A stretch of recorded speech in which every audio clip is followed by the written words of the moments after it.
ಎಲ್ಲರಿಗೂ ನಮಸ್ಕಾರ. ಇನ್ನೊಂದು ಗುಡ್ ನ್ಯೂಸ್ ಏನು ಅಂತಂದರೆ, ತಿರುಪತಿ ತಿಮ್ಮಪ್ಪನ ದೇವಸ್ಥಾನದಲ್ಲಿ ಅನ್ಯ ಮತಸ್ಥರಿಗೆ ಜಾಗ ಇಲ್ಲ. ಅಂದರೆ ದರ್ಶನ ಇಲ್ಲ ಅಂತಲ್ಲ, ಅಲ್ಲಿ ಕೆಲಸ ಇಲ್ಲ ಅಷ್ಟೇ. ಕ್ಲಾರಿಫಿಕೇಶನ್ ಇಷ್ಟೇ. ಮುಂಚೆ ಮುಸ್ಲಿಮರು ಹೋಗ್ತಾಯಿದ್ರು, ಕ್ರಿಶ್ಚಿಯನ್ ಹೋಗ್ತಾಯಿದ್ರು, ಯಾರಾದರೂ ತಿರುಪತಿ ತಿಮ್ಮಪ್ಪನ ದರ್ಶನ ಮಾಡೋದಕ್ಕೆ ಹೋಗ್ತಾಯಿದ್ರು. ಆದರೆ ಇನ್ನು ಮುಂದೆ ಅಲ್ಲಿ ಅನ್ಯ ಮತಸ್ಥರಿಗೆ ಜಾಗ ಇಲ್ಲ ಅಂತ. ಅಂದರೆ ದರ್ಶನಕ್ಕೆ ಅವಕಾಶ ಇದೆ, ನೀವು ಹೋಗ್ಬೋದು ಬರ್ಬೋದು, ಆದರೆ ಅಲ್ಲಿ ಕೆಲಸಕ್ಕೆ ಅವಕಾಶ ಇಲ್ಲ. ಯಾಕಂದರೆ ನಾನು ತಿಳ್ಕೊಂಡ ಮಟ್ಟಿಗೆ ತುಂಬ ಇಶ್ಯೂಸ್ ಅಲ್ಲಿ ನಡೀತು. ತಿರುಪತಿ ತಿಮ್ಮಪ್ಪನ ಬೆಟ್ಟದಲ್ಲಿ ಒಂದು ಪೌರ ಕಾರ್ಮಿಕರಿಂದ ಹಿಡಿದು ಅಲ್ಲಿ ಪೌರ ಕಾರ್ಮಿಕರಿಗೂ ಕಾಂಟ್ರಾಕ್ಟು ಕ್ರಿಶ್ಚಿಯನ್ ಅವ್ರಿಗೆ ಕೊಟ್ಟಿದ್ದರಿಂದ ಅಲ್ಲಿ ಅವರು ಏನೋ ರೂಲ್ಸ್ ಇತ್ತಂತೆ. ಹೆಂಗಸರು ಹೂವು ಮುಡಿಯೋಂಗಿಲ್ಲ, ಬಳೆ ತೊಡೋಂಗಿಲ್ಲ, ಕುಂಕುಮ ಇಡೋಂಗಿಲ್ಲ, ತಾಳಿ ಹಾಕೋಂಗಿಲ್ಲ, ಈ ಥರದ್ದೆಲ್ಲ ಇಶ್ಯೂಸ್ ಬರ್ತಾ ಇತ್ತು. ಸೊ ಆದ್ದರಿಂದ ಅಲ್ಲಿ ಅಂಥವ್ರಿಗೆ ಜಾಗ ಇಲ್ಲ.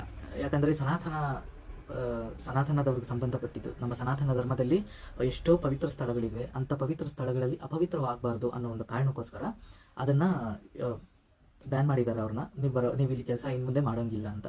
ಮತ್ತು ಇನ್ನೊಂದೇನೆಂದರೆ ಅಲ್ಲಿ ತುಂಬ ಇಶ್ಯೂಸ್ ಏನು ನಡೀತಾ ಇತ್ತು ಅಂದರೆ, ಪ್ರಸಾದಗಳಲ್ಲಿ ಪುಳಿಯೋಗರೆಗಳಲ್ಲಿ ಮೂಳೆಗಳು ಸಿಗ್ತಾ ಇತ್ತು. ಸೊ ಇದು ಕೂಡ ಒಂದು ದೊಡ್ಡ ಇಶ್ಯೂ ಆಗಿತ್ತು, ಕಾಂಟ್ರವರ್ಸಿ ಎಲ್ಲ ಮಾಡಿದರು. ತಿರುಪತಿ ತಿಮ್ಮಪ್ಪನ ಪ್ರಸಾದದಲ್ಲಿ ಮೂಳೆ ಅದು ಇದು ಎಲ್ಲ, ಮತ್ತು ರೈಸು ಅನ್ಕುಕ್ಡ್ ರೈಸ್ ಬರ್ತಾಯಿತ್ತು, ಸರಿಯಾಗಿ ಬೇಯಿಸ್ತಾ ಇರಲಿಲ್ಲ. ಮತ್ತು ಅಷ್ಟು ಕೋಟಿ ದುಡ್ಡು ಬಂದ್ರೂ ರೇಷನ್ ಹಾಕಿ ಇದರ ಮಾಡಿ ಹಾಕ್ತಾಯಿದ್ರು. ಸೊ ಇದೆಲ್ಲ ತುಂಬ ಇಶ್ಯೂಸ್ ಬಂತು.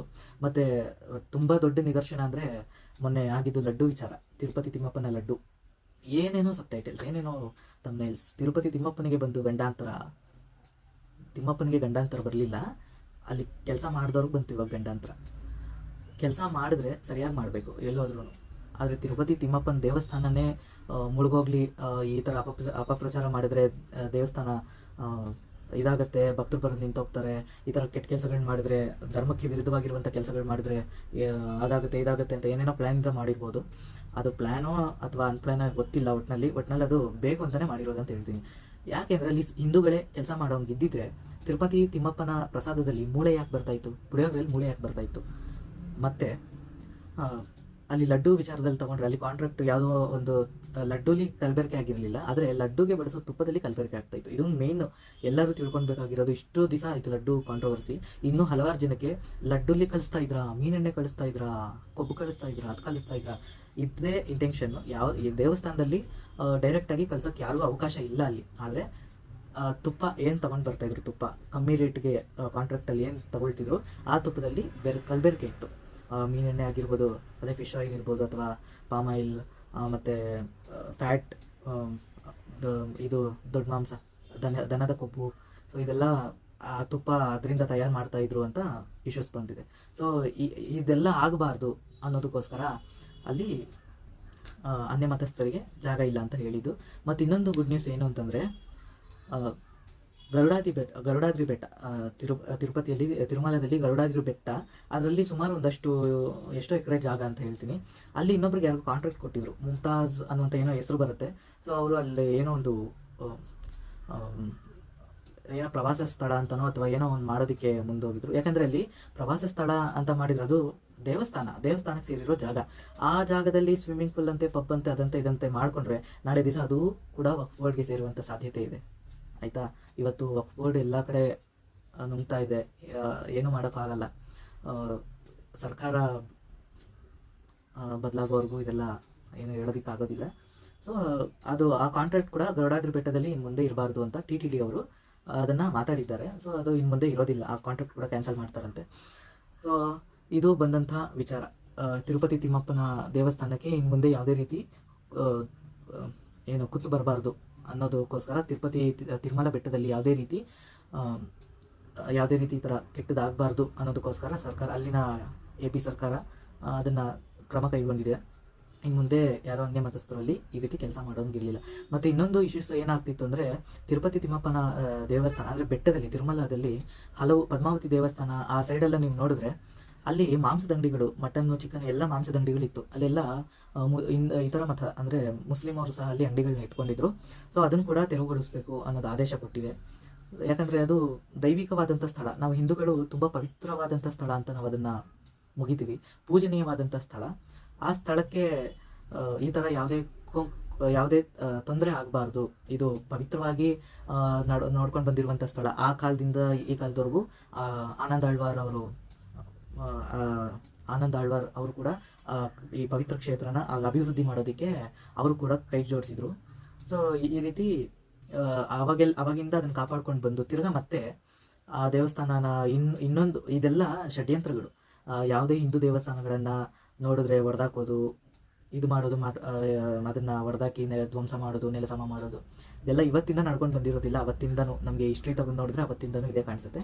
ಸೊ ಇಲ್ಲಿ ಜಾಗೃತರಾಗಬೇಕಷ್ಟೇ ಹಿಂದೂಗಳು. ಯಾವುದೇ ದೇವಸ್ಥಾನಗಳಲ್ಲಿ ಈ ಥರ ಪುಣ್ಯಕ್ಷೇತ್ರಗಳಲ್ಲಿ ಈ ಥರ ಕೆಲಸಗಳು ಮಾಡಬಾರ್ದು. ಯಾಕಂದರೆ ಅವ್ರಿಗೆ ಈ ಇಂಟೆನ್ಷನ್ ಇರೋಲ್ಲ, ಇದು ಪವಿತ್ರ ಸ್ಥಳ, ಇದು ದೇವಸ್ಥಾನ, ಅದೆಲ್ಲ ಏನು ಇಂಟೆನ್ಷನ್ ಇರಲ್ಲ. ಯಾಕಂದರೆ ಅವರು ಮತಗ್ರಂಥದಲ್ಲಿ ಯಾವುದು ದೇವರು ಅಂತ ಕೊಟ್ಟಿರ್ತಾರೋ ಅದನ್ನೇ ನಂಬ್ತಾರೆ. ಸೊ ಆಗಿದ್ಮೇಲೆ ನಮ್ಮ ಮನಸ್ಸಿಗೆ ಘಾಸಿ ಆಗುವಂಥ ಕೆಲಸಗಳಲ್ಲಿ ತುಂಬ ನಡೆಯುತ್ತೆ. ನಾವು ಹಿಂದೂಗಳು ನಂಬೋದೆಲ್ಲ ದೇವರಲ್ಲ ಅನ್ನೋದು ಅವರ ಇಂಟೆನ್ಷನ್.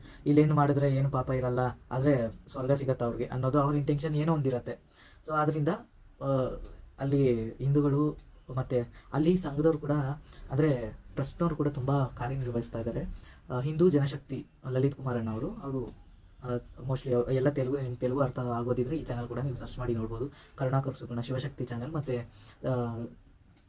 ಹಿಂದೂ ಜನಶಕ್ತಿ ಲಲಿತ್ ಕುಮಾರಣ್ಣ ಇವರು ವೀಡಿಯೋಸ್ ನೀವು ತೆಲುಗು ಅರ್ಥ ಆಗೋರಿದ್ರೆ ನೀವು ನೋಡಿ. ಅಲ್ಲಿ ಕೂಡ ತಿರುಮಲದಲ್ಲಿ ತುಂಬ ಫೈಟ್ ಮಾಡ್ತಾ ಇದ್ದಾರೆ. ಇನ್ನೊಂದೇನೆಂದರೆ ರಾಧಾ ಮನೋಹರ್ ದಾಸ್, ನಾನು ಹಿಂದಿನ ವೀಡಿಯೋದಲ್ಲಿ ಹೇಳಿದ್ನಲ್ಲ ರಾಧಾ ಮನೋಹರ್ ದಾಸ್ ಅಂತ, ಆ ಗುರುಗಳನ್ನೂ ಸಹ TTDಯಲ್ಲಿ ಮೆಂಬರ್ ಅಂದರೆ ಚೇರ್ಮನ್ ಮಾಡೋದಕ್ಕೋಸ್ಕರ ಏನೋ ಮಾತುಕತೆ ನಡೀತಾ ಇದೆ ಅನ್ನೋದು ಕೂಡ ಆವಾಗಿಂದ ಕೇಳ್ತಾ ಇದ್ದೀವಿ. ಬಟ್ ಆದರೆ ಅವರು ಚೇರ್ಮನ್ ಆದರೆ ತುಂಬ ಒಳ್ಳೆಯದು. TTDಯಲ್ಲಿ ಅವರು ಭಾಗವಾದರೆ ತುಂಬ ಒಳ್ಳೆಯದಾಗುತ್ತೆ. ಇದೆಲ್ಲ ನಡೆಸೋದಕ್ಕೆ ಬಿಡೋದಿಲ್ಲ ಅವರು. ಯಾಕಂದರೆ ಅನ್ಯಮತಸ್ಥರಿಗೆ ವಿರುದ್ಧವಾಗಿ ನಿಂತಿರೋರು ಅವರು. ಸನಾತನ ಧರ್ಮವನ್ನು ರಕ್ಷಣೆ ಮಾಡೋದಕ್ಕೆ ಹೋರಾಟ ನಡೆಸ್ತಾನೆ ಇದ್ದಾರೆ.